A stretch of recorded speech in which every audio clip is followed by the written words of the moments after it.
Wema pattern akawandisa nzive kuti mangani tauya nemanzi dze life messaging so misendika fire line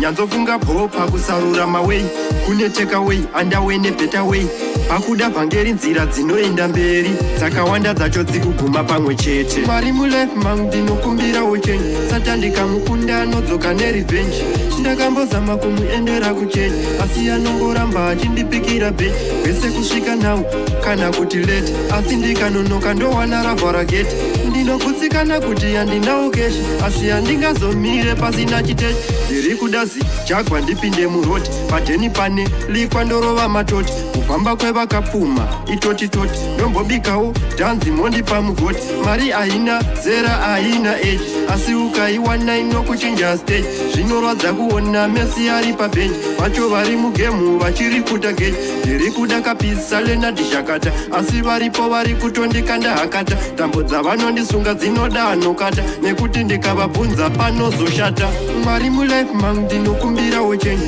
satandikamukunda anodzoka nerevenge ndakambozama kumuendera kuchechi asi anongoramba achindipikira bheji kwese kusvika nawo kana kuti late asi ndikanonoka ndowana ravhara gate ndinogutsikana kuti handinawo keshi asi handingazomire pasina chiteshi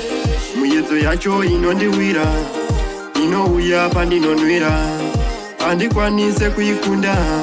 inowira mangu mumunda ndanyanzofunga bhopa kusarura maway kune takeaway underway nebetter way pakuda pangeri nzira dzinoenda mberi dzakawanda dzacho dzikuguma pamwe chete masango ataiti matema ave kaki chaunganidza vanhu rufu kwete pati mwari mulife mangu ndinokumbira uchenji satandikamukunda anodzoka nerevenge ndakambozama kumuendera kuchechi asi anongoramba achindipikira bheji kwese kusvika nawo kana kuti late asi ndikanonoka ndowana ravhara gate ndinogutsikana kuti handinawo keshi asi handingazomire pasina chitechi ndiri kuda jagwa ndipinde muroti padheni pane likwa ndorova matoti kufamba kwevakapfuma itotitoti ndombobikawo dhanzi mondipa mugoti mari haina zera haina age asi ukaiwana inokuchinja stage zvinorwadza kuona mesi ari pabhenji vacho vari mugemu vachiri kuta geji ndiri kuda kapisa lenadhishakata asi varipo vari kutondikanda hakata tambo dzavanondisunga dzinoda anokata nekuti ndikavabvunza panozoshata